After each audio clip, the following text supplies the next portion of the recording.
Good evening and welcome to Stereo Business on Art Television. I am Tamiru Nimsat. Let's have a look at the headlines. Scale of disaster grows. 410 fatalities, over 1.4 million affected. Customs collections soar, becoming top revenue source for Treasury. News in detail. The scale of Sri Lanka's weather disaster has expanded, with the affected population approaching 1.5 million people and the death toll rising to 410.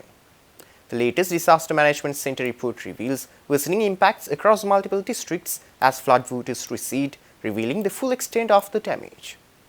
According to the situation report compiled this morning, 407,594 families have been impacted nationwide, with 233,015 people still housed in safety centres. Puttalam with over 271,000, Gampaha 205,000 and Colombo 269,000 affected persons remain the hardest hit the districts. The report also documents 565 fully damaged houses and over 20,000 partially damaged homes across the country. With 336 people still reported missing, search and recovery operations continue as relief efforts shift toward rehabilitation and providing compensation for the widespread property damage. The Cabinet has approved the establishment of a statutory Rebuilding Sri Lanka Fund to coordinate and manage the massive reconstruction effort following Cyclone Ditwa. The fund will be administered by a high-level committee comprising both public officials and leading private sector figures. The management committee will be chaired by Minister of Labour and Deputy Finance Minister Dr. Anil Jayantha Funandu, with Senior Additional Secretary to the President J.M.R. Diaponsu serving as convener.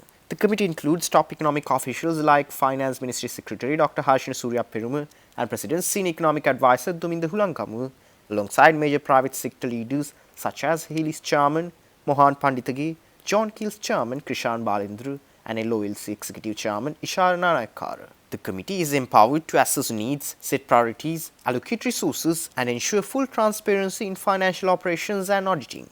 Donations can be made in local or foreign currency to a designated bank of Ceylon account.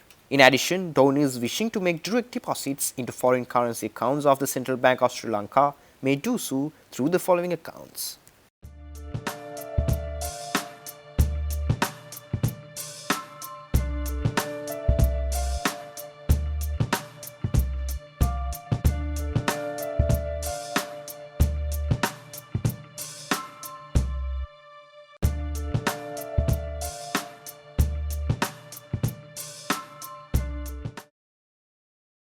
The international community has responded with significant financial and logistical support for Sri Lanka's flood relief efforts, with multiple countries announcing multi-million-dollar aid packages.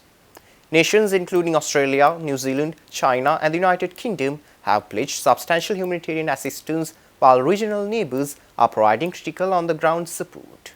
The scale of international solidarity is substantial, with Australia and New Zealand each committing $1 million in their respective currencies to fund emergency humanitarian relief through international partners. China's comprehensive package includes $1 million in direct cash aid alongside 10 million yuan worth of essential relief supplies. The United Kingdom is directing $890,000 through the Red Cross and UN agencies to deliver emergency supplies and life-saving care. Sri Lanka's closest allies, Pakistan and India, has stepped up as well without delay through aid and military support teams. Further support includes a specialized 31-member Japanese medical team set to arrive, a Bangladeshi rescue team, a 3 million Maldivian rupiah donation by the Maldives National Defence Forces and Police, and a 10 million rupee contribution from Sri Lanka's Dawoodi Bohra community. The Foreign Ministry has activated an emergency coordination unit to effectively manage and streamline this influx of international aid, ensuring it reaches the most affected communities across the country.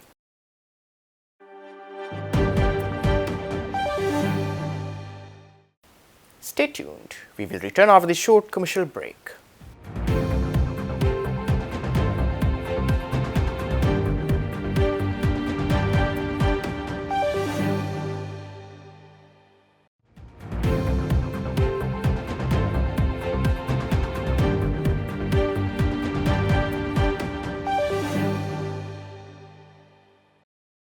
Welcome back after the break.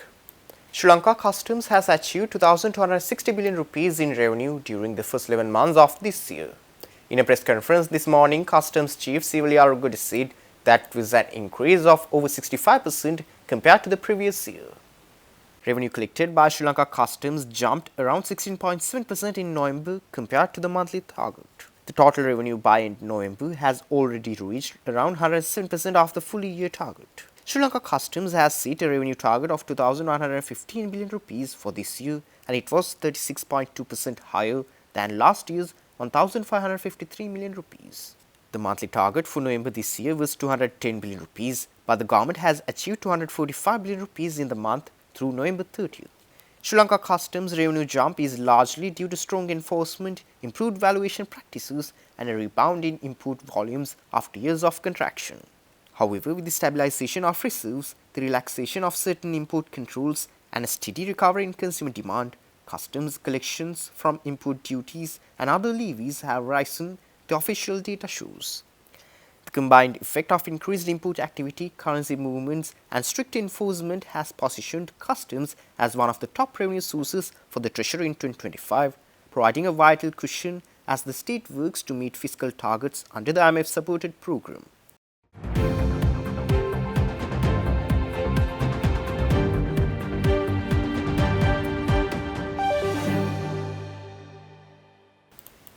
Colombo's premier retail destination One Goal Face has officially launched the festive season with the lighting of the country's tallest indoor Christmas tree. The Enchanted Wonders theme transforms the mall into a magical holiday destination for shoppers and families. The 76-foot Christmas tree serves as the centerpiece for a month-long series of festive activities, interactive installations, and seasonal showcases. The mall has introduced over 40 new international brands in the past year, including Carnage, Under Armour, and Taco Bell, expanding its portfolio of over 350 global labels. One Goal Face General Manager Sachin Dhanawad described the theme as a next-generation Christmas experience designed to immerse visitors in a magical atmosphere. The celebrations are supported by strategic partners including Sampath Bank and Yes FM, with plans for continued entertainment and lifestyle offerings throughout the holiday season. Ceremony at One Goal Face, a moment that marks the beginning of festive season at Sri Lanka's prestigious, distinguished lifestyle destination.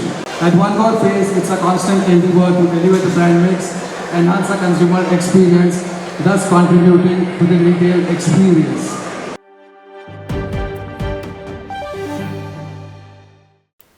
Global technology giant Bosch has marked 10 years of operations in Sri Lanka, celebrating a decade of innovation and collaboration under the theme Transforming a Decade, Inspiring the Future.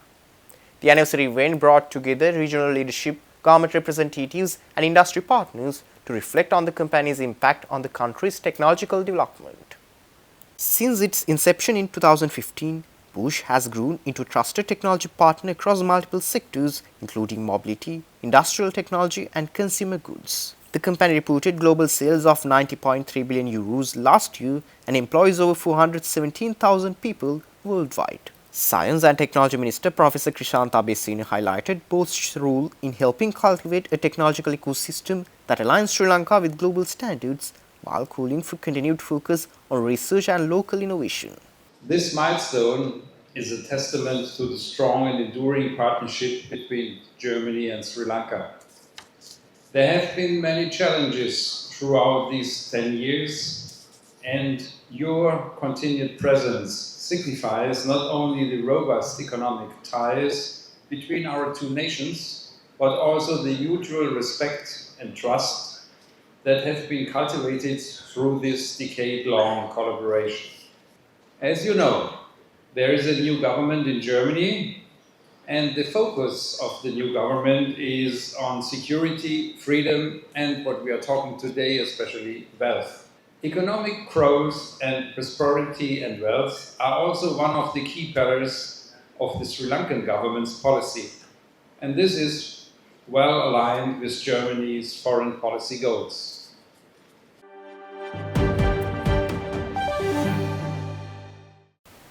Stay tuned for stock update.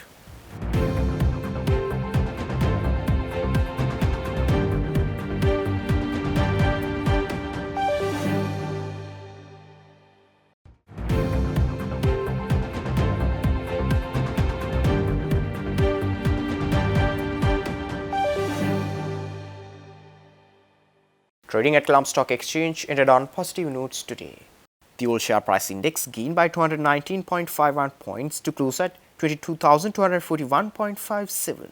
The S&P SL20 gained by 51.92 points to close at 6,937.79. The turnover was over 4 billion rupees and over 100 million shares were traded. Up next are forex rates.